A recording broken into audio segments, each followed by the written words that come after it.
We're live. Hello, everybody. Can you hear? Right? Yeah, we're here. We're here. We're here. Welcome to this place, Russ. Thank you. Thank you. I'm so happy to have you here. I'm hearing a bit of background. I know what's happening. What's going on? Is that like a little chicken running around or something? I'm hearing a little bit of background in your voice. There's a very good chance you'll hear chickens during this broadcast because my neighbor has a bunch of them. But I'm underneath a mango tree, which has a lot of birds coming. So we've got a lot of nature here. I'm in Colombia, in the northern part of Colombia, on the Caribbean coast. So very tropical. We've got bananas next to me and all kinds of mangoes above me. We've just finished mango season, so unfortunately you can't see me eating one. But they taste so lovely. Now it's guava season. Now we've got lots of guavas, another kind of fruit that grows here abundantly. So there's always something, which is the good reason for being in the tropics. How's everything in the UK today? Well, as I'm looking out my window, it's very grey. It's has a bit of heavy rain. I suppose the trees and the plants are thankful for it. But we were like thinking we want it to be nice and sunny and hot like it is there. There's definitely a noise that's really loud.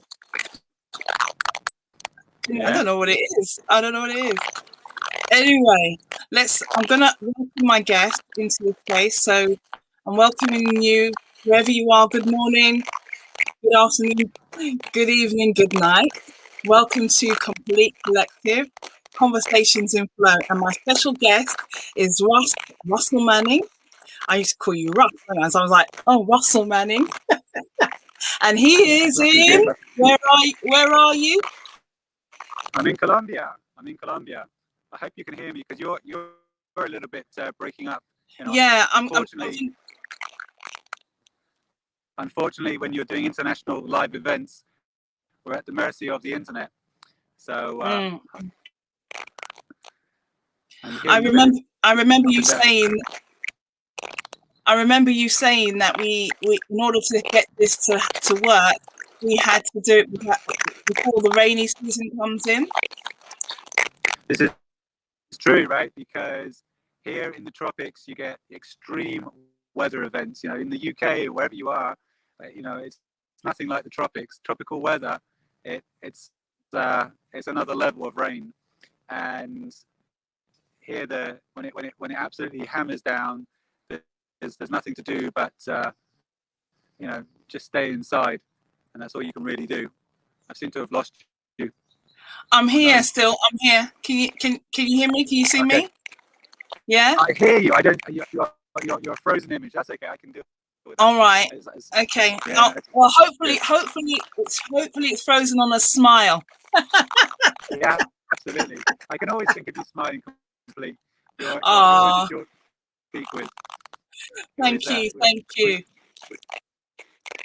We've known each other 5 months or something like that, and I always look forward to our conversations because you've got a great energy and always a nice smile. So I'm sure everybody would agree with me.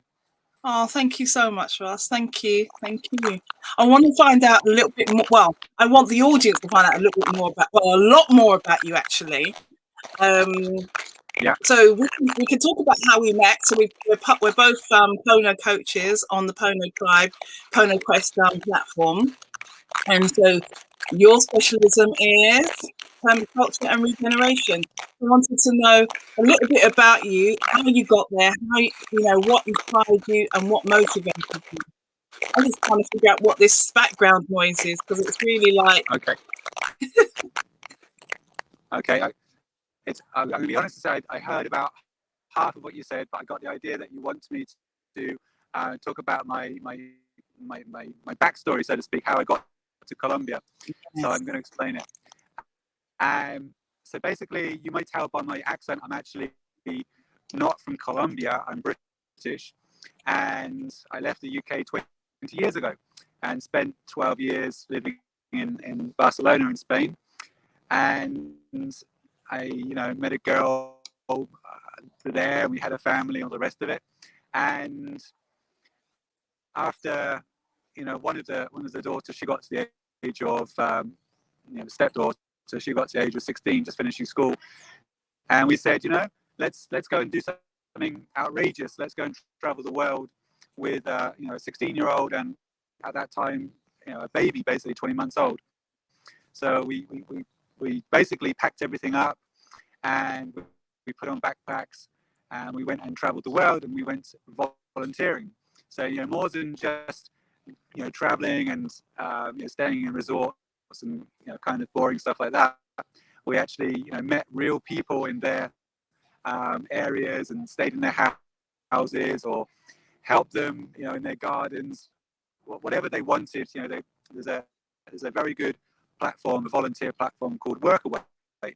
So, you can basically go and stay with people in different parts of the world, and experience a little bit about their life, their culture, much more than you do just staying in a resort kind of holiday experience. So we did that, and we started off in Turkey, and we stayed in a little farm with a guy called Jem, and he is a real gem.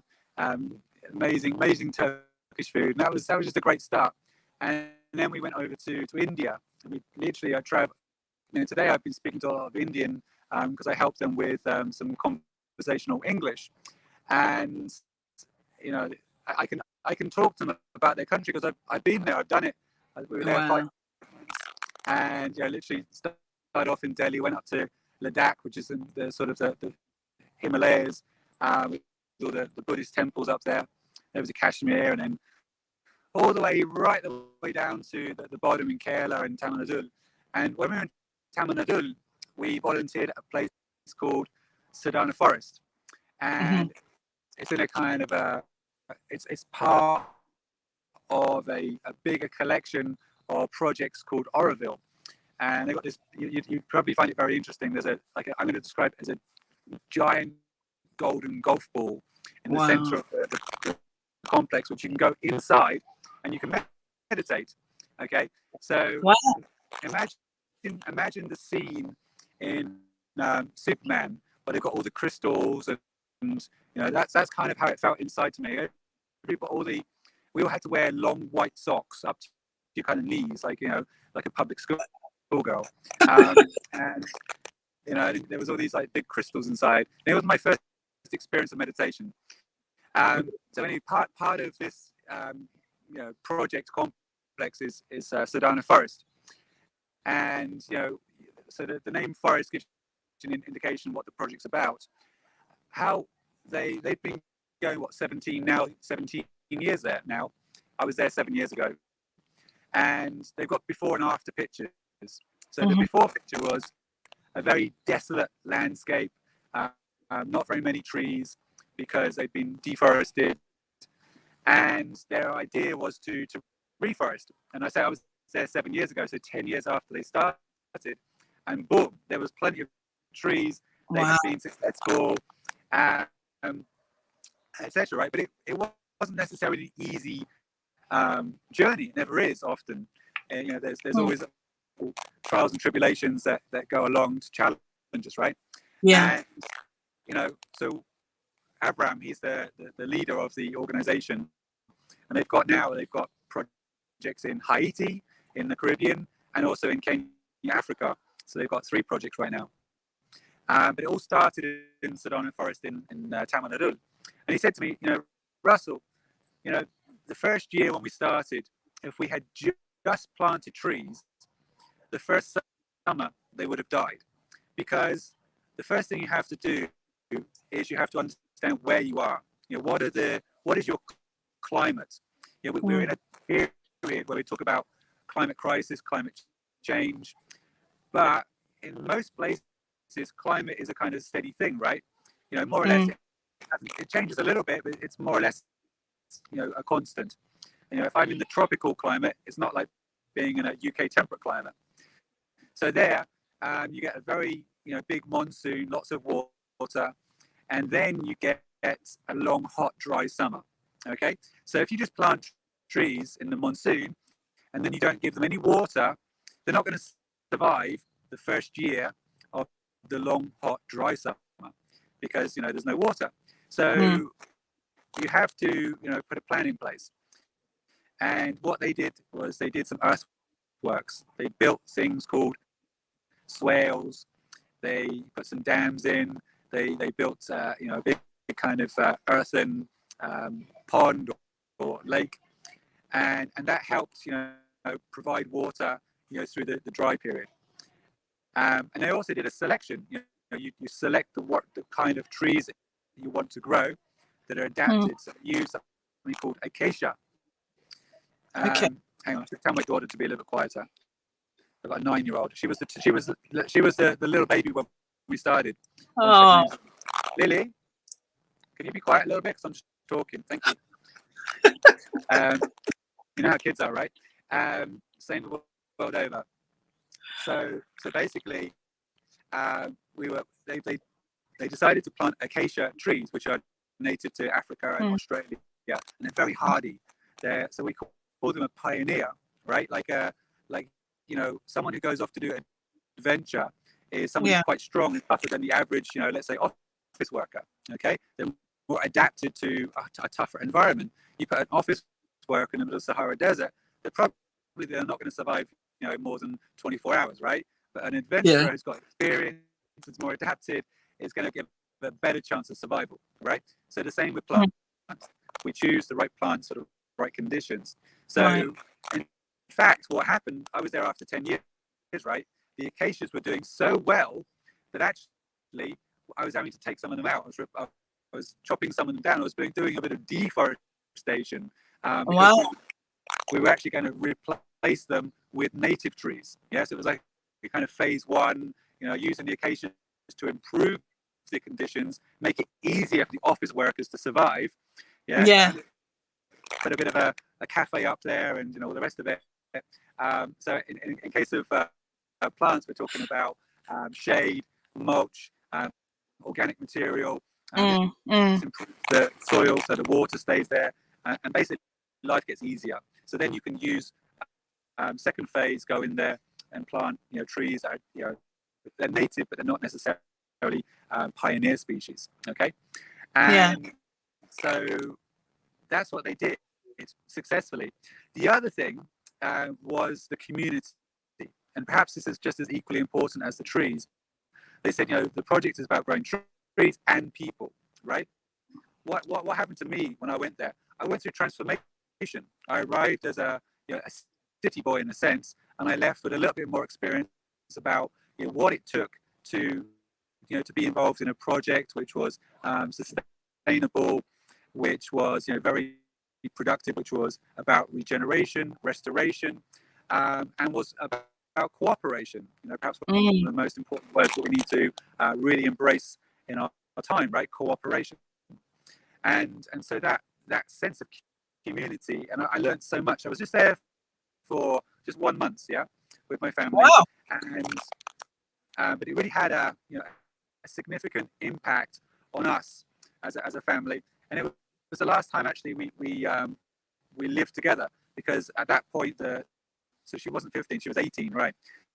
So she was 17 when she left, and then she got to 18, and she said, you know what, I'm going to go and travel by myself now. We've been traveling at that point, through India. She got the confidence to, okay, I'm going to see you later, guys. I'm going to do it with my friends.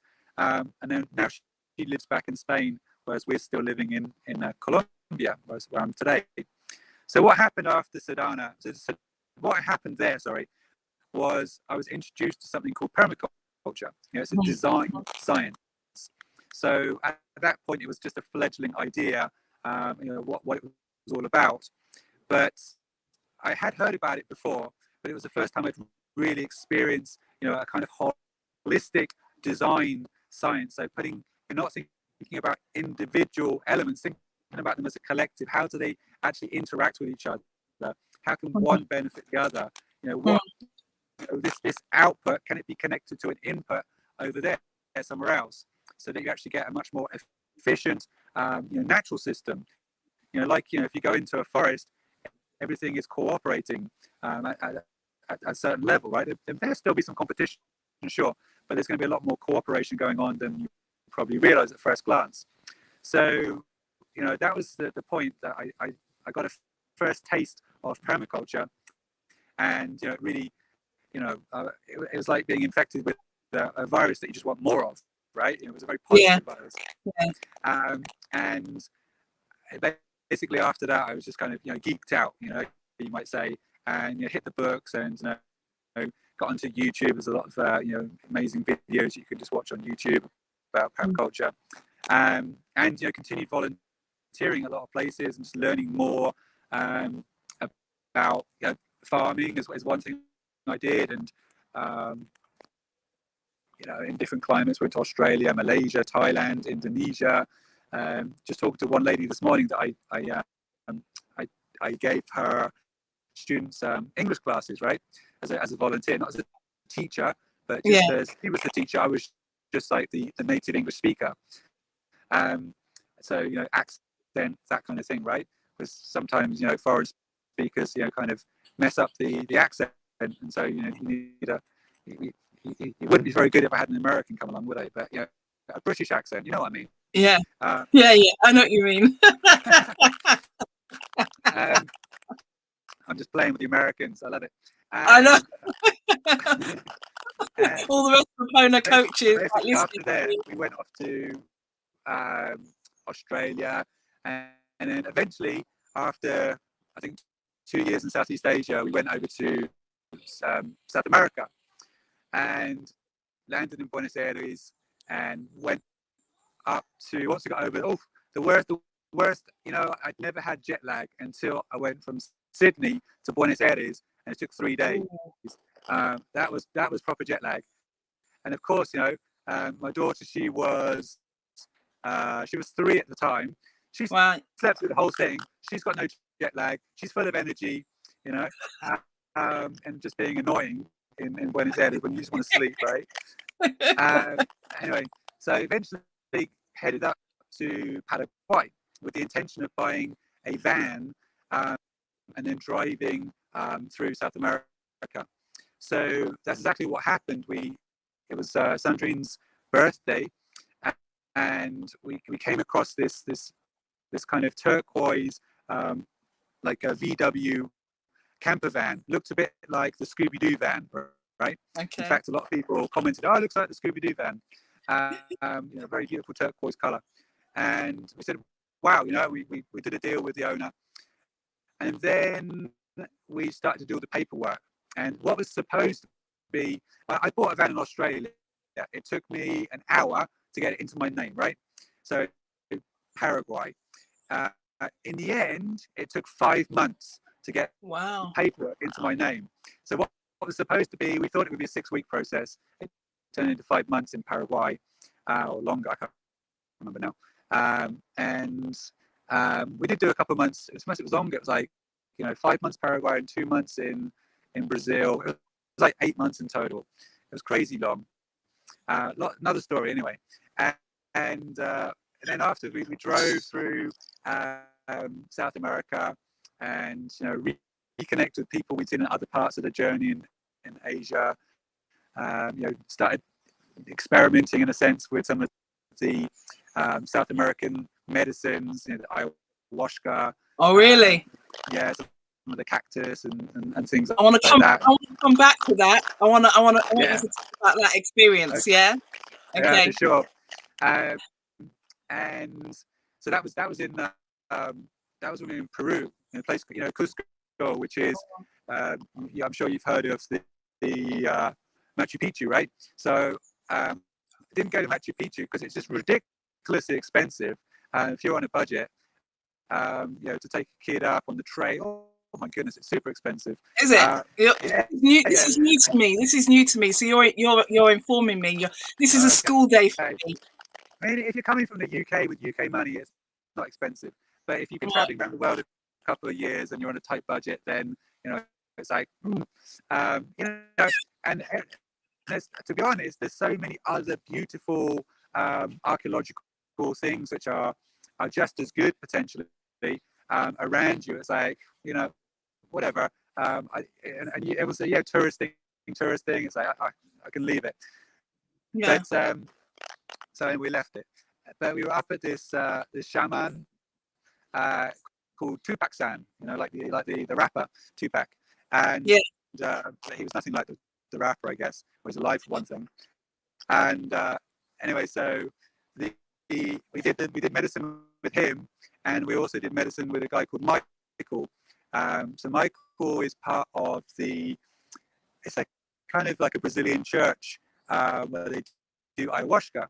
So we actually we sat, boys on one side of the room, girls on the other, with a kind of like like a table, an altar you might call it, in the middle. So kind of formal, and you were given a book with hymns. Yeah, so it's like a very Christian kind of Really? experience with lights on, and you're taking ayahuasca. And if you want to, you can sing songs. The two people leading it were actually singing songs throughout the whole thing. And if you needed to, you go and lay down at the back. If you need to go, ayahuasca, generally is a cleanser first and foremost. So you tend to exit both ends, shall we say? So if you need to go and use a bathroom, you've got to go and do that. No worries. And and if you're having a super strong experience, you can just lay down at the back and chill out. But other than that, the idea is to sit in your chair, sing songs, and be part of a collective kind of experience. So that was my first ayahuasca experience. Yeah. And I mean, I was with people who had kind of life-changing experiences, visions. I didn't, per se. Okay, and I think everybody gets a different kind of experience, but I did get a good cleansing. And someone said to me, because what happened afterwards, we carried on traveling, and we ended up going through Ecuador and up to Colombia. And at that point we said, now we're ready to start our own project. So we actually we found a bit of land where we looked around a few different places, and we found some land which was very beautiful, a lot of fruit trees, a beautiful stream which you could easily access, and there was water in it. Even though there was a regional drought, there was still plenty of water in this river. So I thought, this makes sense. It ticked a few boxes, and it was super beautiful. It still is super beautiful. And so we started a project there, and we called it Love Grows. And we actually have a business called Love Grows, and now we've been there 5 years, and we've got it's a permaculture school from my side of things, and Sandrine, she's a personal coach, so it's self-development and retreats that she runs from our land as well. So, and we've done some ayahuasca ceremonies there. One is the local taita, as they're called in Colombia. He comes and he gives medicine from the Amazon, the southern part of Colombia, and he comes up and he gives medicines to people that want to experience that kind of experience. And so I was talking maybe a year after I'd been there, and I was saying to this guy, "Oh yeah, I've done ayahuasca. It didn't really affect me." And he said, "Are you sure? What have you done in the sense? Yeah, you've bought a farm in the Sierra Nevada of Santa Marta, right? And you're telling me it didn't have any experience on you? You're living on the edge of the jungle, and you're telling me you didn't have any." I was like, "Okay, well maybe it did, right? Maybe sometimes with these medicines, it's not necessarily on a conscious level that we are being affected. I think that the more as I experience life more, I realize there's more to life than what we can just see and touch at all times. There's other levels which are obvious to some people and not others. And I know that you work in those levels, so you've got the experience, and other people listening to us probably don't, right? We're all at different stages, and that's cool, that's good, right? So I've been here 5 years, and the first 4 years, call it, right, we had a ton of volunteers. So we'd been volunteering, and we decided to turn it over and become kind of volunteer place, and they helped us build certain amounts of structures and the experience of being there, the experience of being a community, and learning. You learn together, you make mistakes together, and then of course, the last 12 months there's been nobody there because of travel restrictions. Yeah. So at this moment I've had to pivot. We both have, and like lots and lots of people do more online things, right? What are we doing today? We're communicating via the internet online. 12 months ago I didn't know what Zoom was. Okay, that's how my life was. I'd never heard of Zoom, like a lot of people, I guess. And now we're all very familiar at looking at each other's bedrooms, and the world has changed. Well, the virtual backgrounds of people's aspirations. That's what we're seeing. Yeah. Where we can see your truth in the jungle, right? But other people will have their virtual screens. Yeah, absolutely. The virtual screen thing as well. It was all new to me. Now I'm quite familiar, and I'm experienced in the Zoom world. But it's amazing how we can actually adapt and change very quickly, even though we're not 20 years old anymore. Isn't it? Now, this is wisdom, We've learned along the way that, there's so many different ways to do things. And no matter what the youngsters might do, they might be all snazzy and everything about it, but we can bring the wisdom and our essence of living life to the fullest into this environment as well. So that's acceptance. Yeah. I was, as you were describing your journey, I was actually everywhere with you. I could feel it. And that's what I love. Again, being able to transfer the energies, actually to tap into what you've experienced through your joy and the way you've expressed yourself. I wanted to, there was something I wanted to ask. There was so much you packed in there that I was thinking, wow. And I should have been writing things down. I was thinking, I'll be able to think about it.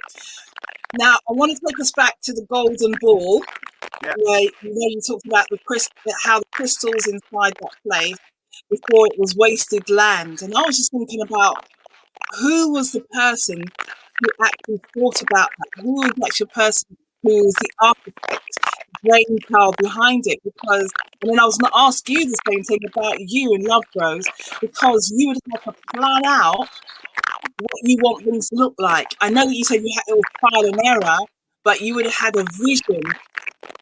Yeah. I'll be honest. It's a really crackly line when you speak. I know. So I'm hearing about crystals, and I think you're saying, who was the inspiration for the golden golf ball, and they call it the mama, and she's a French lady, and she managed to convert the bit of land into international land in India, and then I think you said about how do I actually crystallize ideas when I'm designing? Is that what you're saying? Yeah, kind of, yeah. Yeah, kind of, right. That's kind of what I understood. And so basically, it's about having a vision, right? So you've got to kind of, and I'll be honest with you, I find it difficult sometimes doing this. I'm not necessarily the most creative person, but to try to think about a blank canvas and what could be there, and if you can really do it well, then you can picture it, right? If you're a very visual person, you can picture it. If you're more of a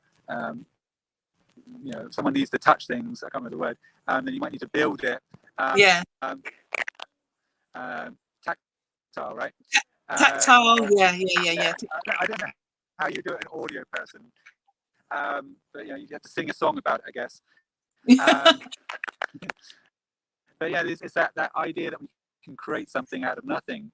But from a permaculture point of view, we tend to use lists as well. So for example, I mentioned before it's about climate. So if I was to design a garden in the UK, perhaps something a bit bigger than a big garden, right? Then you'd want to really spend about 12 months actually observing because the UK has definitely 4 different seasons. So what goes on during those 4 seasons is quite different. So if you just came in the middle of summer, you would get one idea. But then if you came midwinter, you get a very different idea. So you get a very distorted idea if you only took those 2 one-day events. So it's much better to get a full picture, because again, you're holistically thinking. So you're observing about the wind, the rain, the animals, how they're interacting, their migration, which different plants, who's pollinating, who's pollinating who, who is losing their leaves at what time of year, what could we harvest at this time of year, where could we store something so we've got constant food. These kind of questions that you kind of had to ask yourself and think about, so that you can actually kind of plan it, right? So you've got first of all, you set your goal. Where am I going? Where do I want to go to? And then you want to think about your roadmap. So your roadmap will start with planning.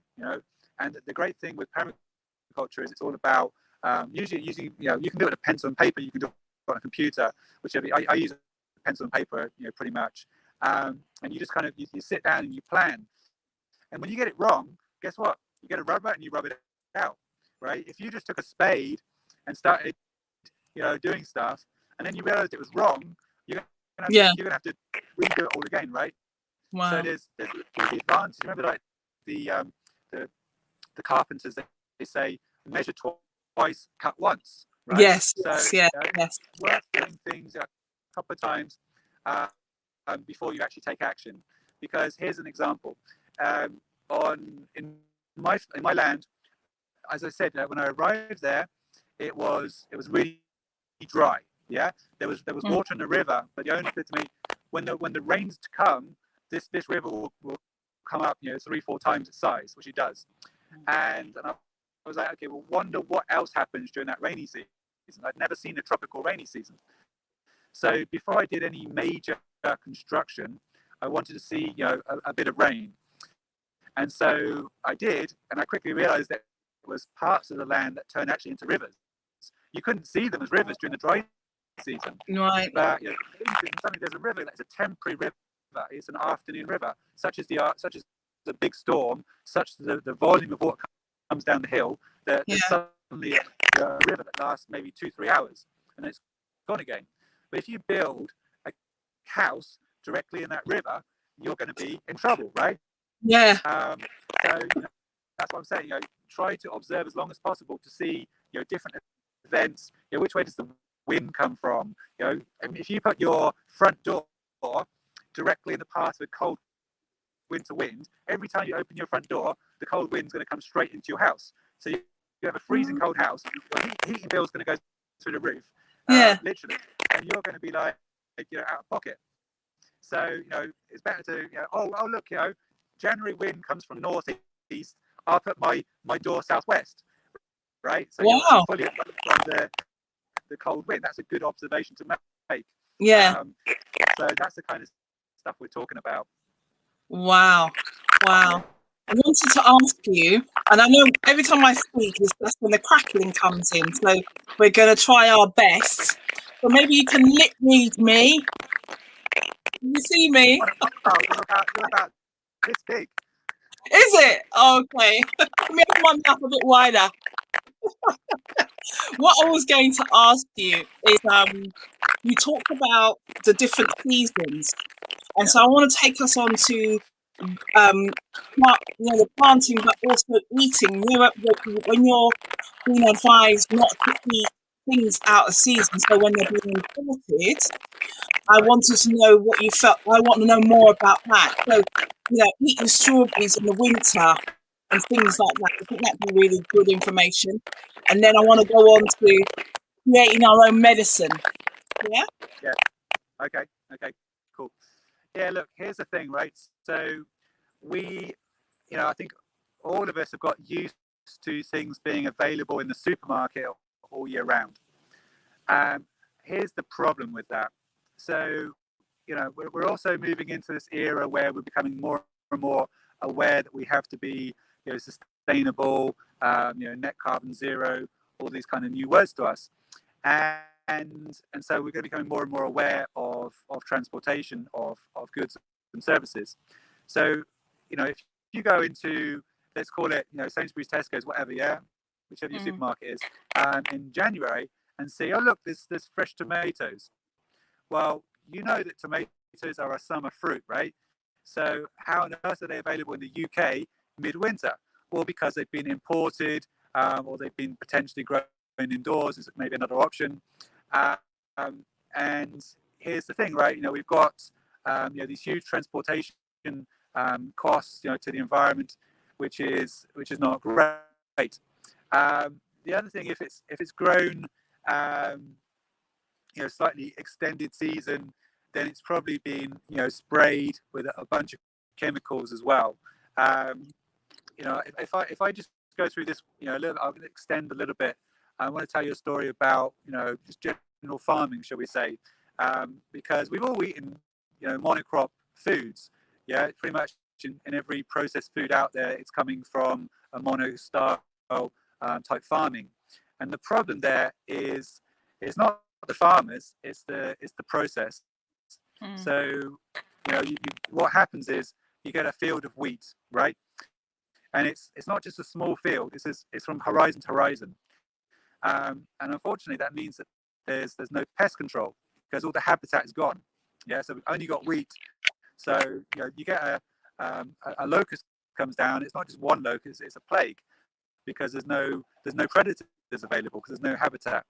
So the farmer really has no choice but to reach for a poison, an insecticide, a pesticide, and spray it, either via like an airplane or a tractor, or even a pump sprayer, hand pump sprayer, and then that chemical's going all over the plants.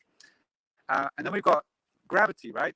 So gravity takes everything down. So all those chemicals end up in the soil. Okay.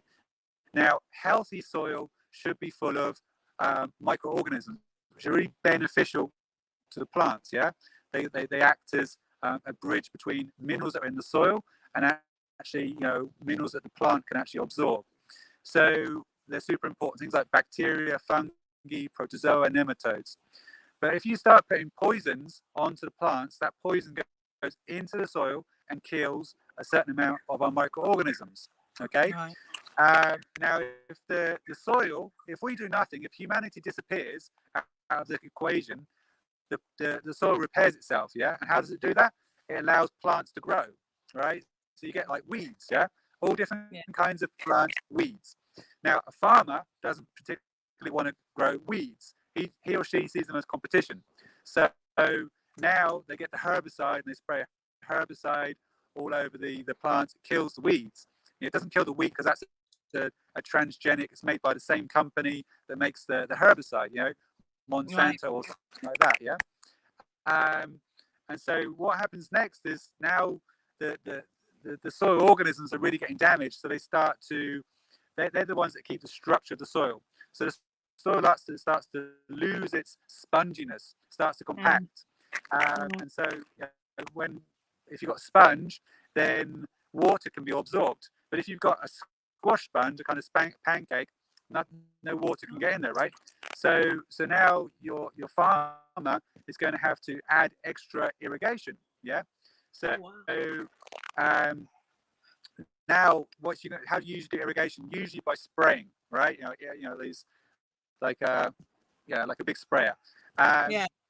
And what, so it's going onto the plants, onto the leaves, and now it's increasing the likelihood of a fungi attack on the leaves, right? Because extra moisture on the leaves isn't necessarily good for the plant. So now the farmer again really has little choice now, and this is more expense to the farmer.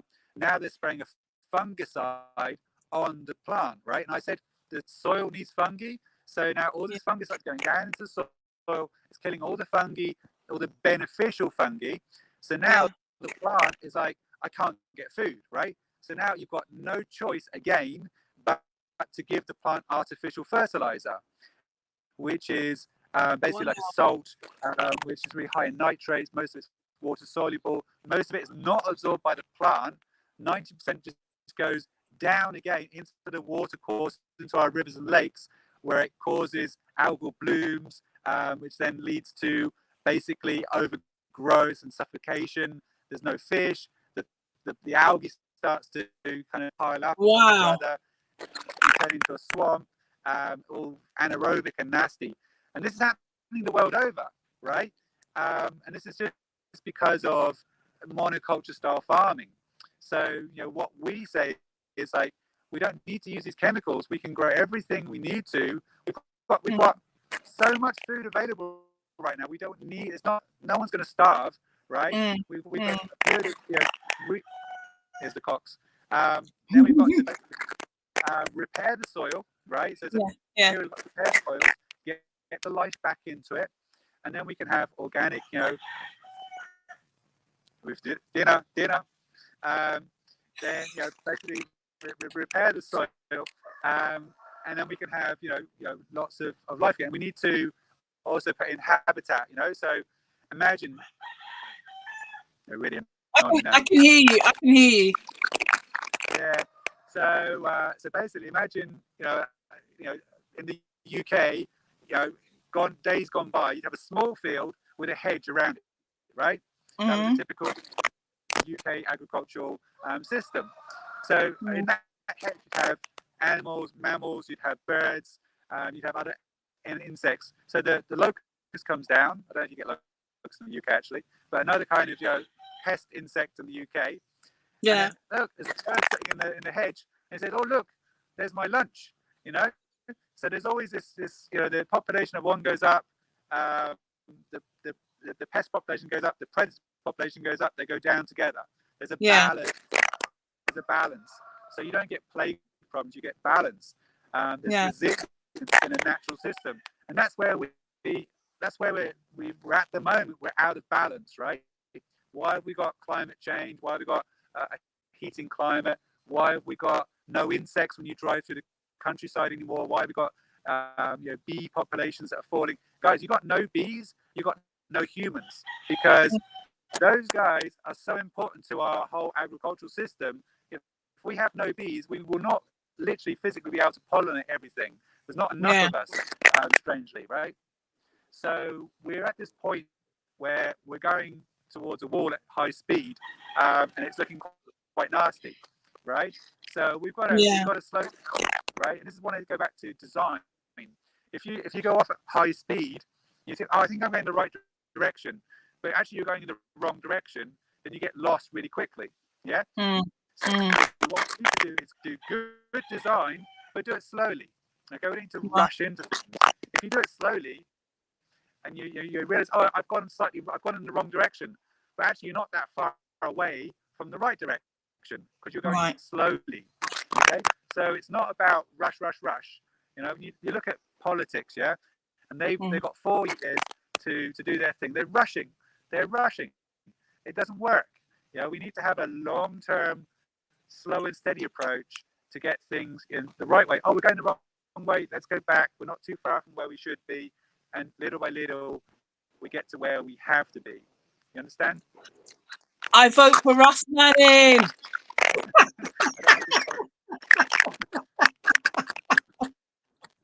I was going to say, it's like the way you describe it. Thank you so much, because it helps me understand. And again, as I'm speaking, it's crackling. What I was going to say to you, it's like a vicious cycle, because people want designer fruit. They want it to look a certain way. And so I came across seedless sweet peppers the other day, and I was like, oh my God, they were bought for me. I didn't purchase them. And I was so put off by it. I just felt like I wasn't eating something that was natural. Seedless sweet peppers. I didn't hear any of that. Something of you didn't off by it. That's all I got. Okay, I'll try again. Seedless peppers. Okay, seedless peppers. Yeah. Genetically modified, probably, right? You can. Here's the thing, right? You can select plants. Every year you say, okay, that one gave me the most. There's a great example, right? There's a guy down in France, and every year he's been selecting the tomatoes that gave a high yield and needed the least amount of water. Yeah. So every year he selected the plant that gave him the best yield for the least amount of water. And over 20 years, he just kept repeating this. And now he has plants that give him a really big yield, a good harvest, and need very little watering. Everybody wants his seeds, of course, right? So he's gained value by being patient. Over here, it's a 20-year investment. It's not a small time. But over that time period, now he's got something that's actually worth a lot of money to him and to other people. So that's selection. But what they do in the laboratory is they take the DNA of one and mix it with another, even like a plant being mixed with a bacteria DNA. That's Frankenstein stuff, right? And that's going to cause unknown problems. At this point, it's still relatively new in the last 25 years, I guess, something like that. So, watch out. You want to talk about medicine, I know. So we've talked about this before, but let's just share it.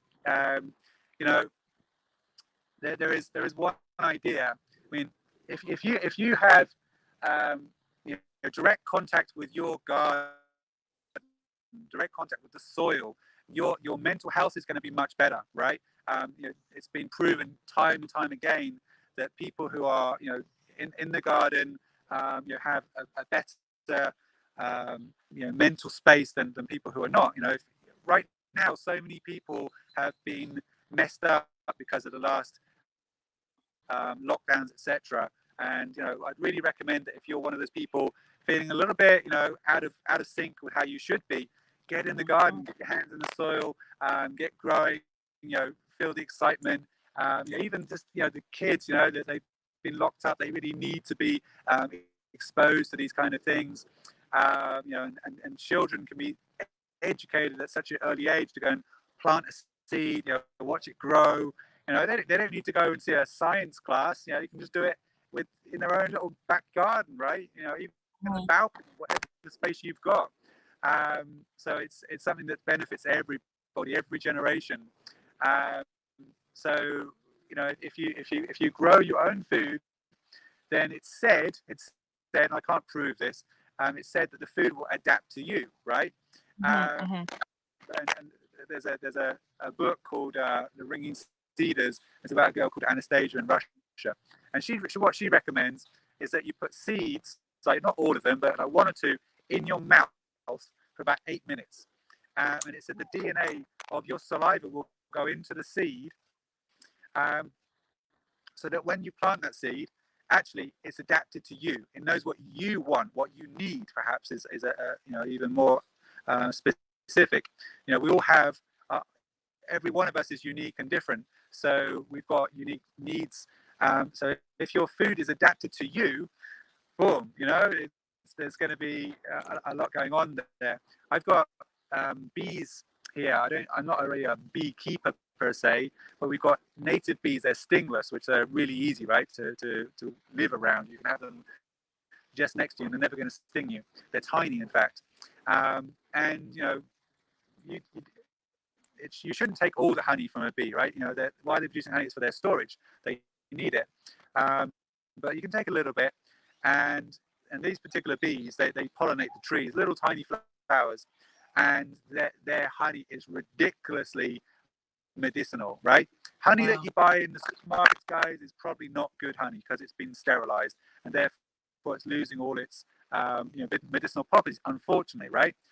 You want a raw honey from a local farmer. There's nothing wrong with farmers. The agricultural system is it's a system, right? And every one of us has the opportunity to decide what kind of system we want to support.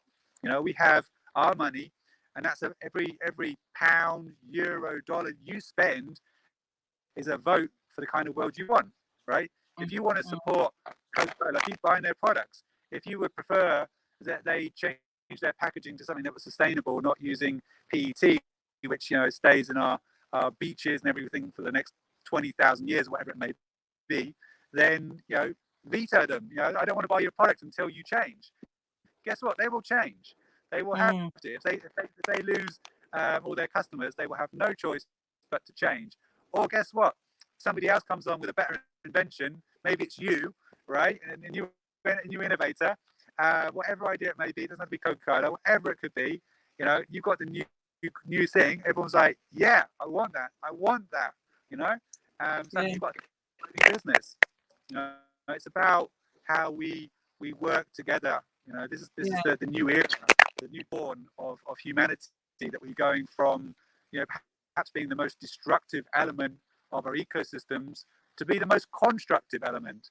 Kind of be, the what's it called, the keystone species. So actually, wherever a human is, they have a positive impact on everything around them. So and between us, isn't it so much nicer when you can communicate with your community in a friendly way? Everyone helps each other. You've got each other's backs, right? That's a nice way of having community, rather than being, kind of on edge. What's she or he going to do or say? We need to change our mindsets, and really, embrace each other, and realize that, we are one, right? That is one. We may think we're all little one individuals, but if you take a big kind of picture, you'll see that everyone's connected, but very much so. So, if you hurt another, it's like hurting yourself. Yes. And that doesn't make any sense. I hear that, and I agree with that. That resonates with me. And, as we have our conversations in our special power sessions with Buster Starb, we talk about all of that connection.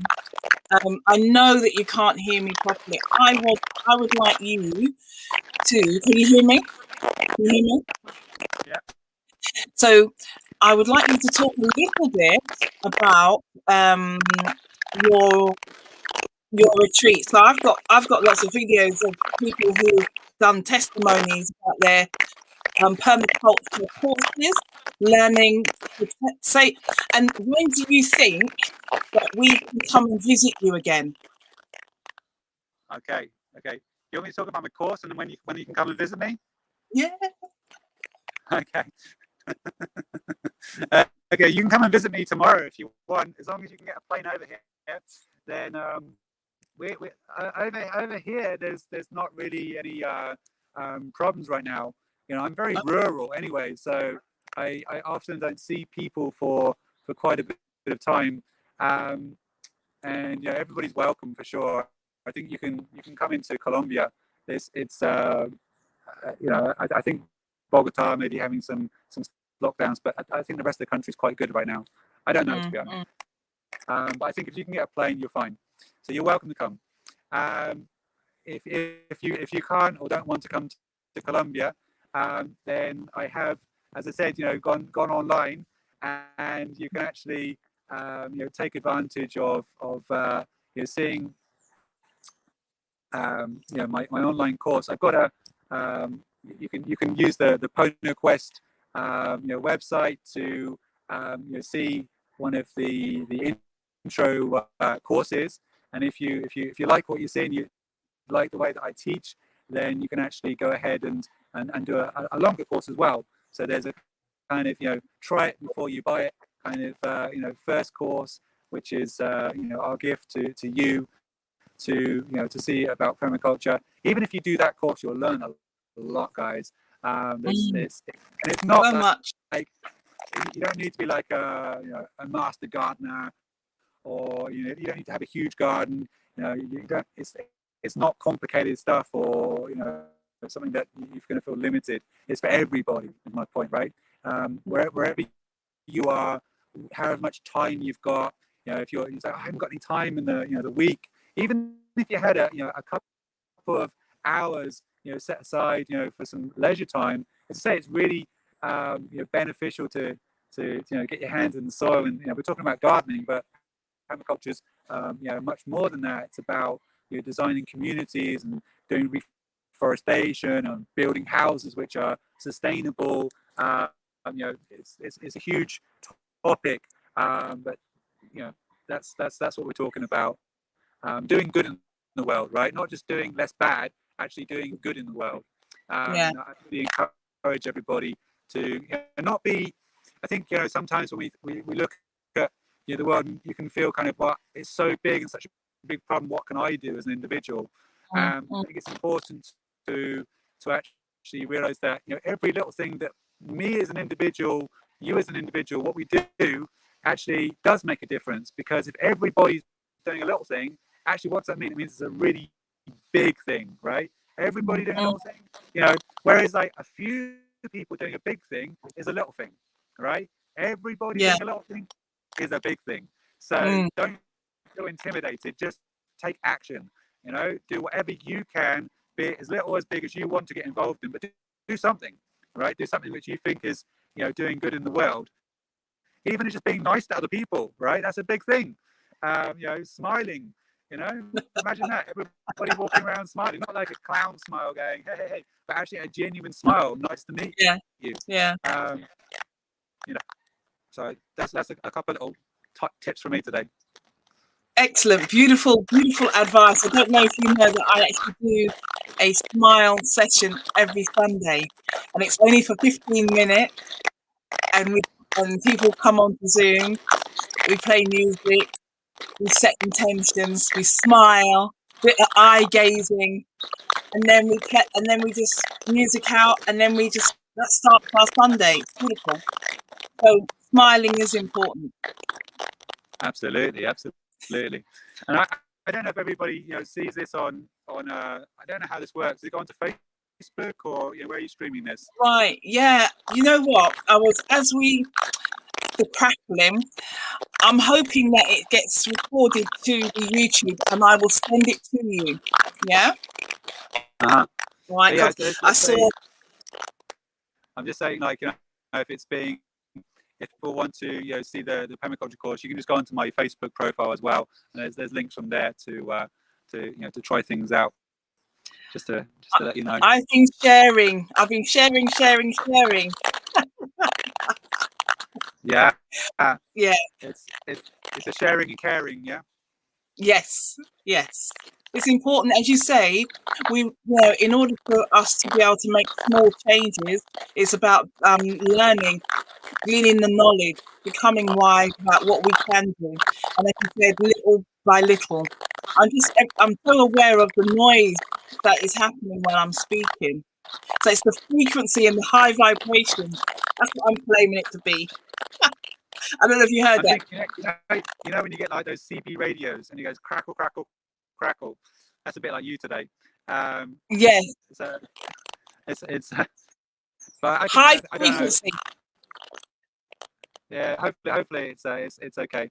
But yeah. So yeah, you got any final questions or final thoughts? No, not at all. It was I think the final question would be, if this didn't record so well, let's find another medium to do this again, because we have so much information that I want people to hear about and to learn, to see how they can be the change they want to be, in the world. So I'm hoping that it's recorded properly, and this tackling hasn't interfered, or you know, you can understand what's been going on in here. So I want to say thank you so much. You're welcome. And I do wish I was there in the sun with you, under the mango tree. Could imagine how big are the mangoes? How big are the mangoes? What? How big are these? Are big ones? They're like I don't know, 20 centimeters. Some of them, yeah. Wow. Yeah. They're not the super big ones, but they're pretty big. There's a bunch of different mangoes around. Some of them are like 10 centimeters, and some of them are like, you know, this one has got quite stringy, you might say, mango, and other ones are more flesh. So lots of different mango trees. Okay. All right. So I'm gonna end this broadcast with a nice kind of breath moment, recognizing our power in this world. In order to make change, we can just decide and just to connect with Mother Earth, connect with our divinity, connect with all of the things around us, and to to be in our highest self, to create that happy ripple. I've got a happy ripple on my t-shirt. I don't know if you can see it. Hang on, let's take a look. I don't know. I'm too small, I think, that you can't see my happy ripple on the back of my t-shirt. That's my hashtag. And you've frozen. Anyway, I'm going to end. Yeah, you froze. So, okay, so we just take a nice deep breath in. Recognize our power, our connection to infinite source, to Mother Nature, Mother Earth. Use the gift of our intuition.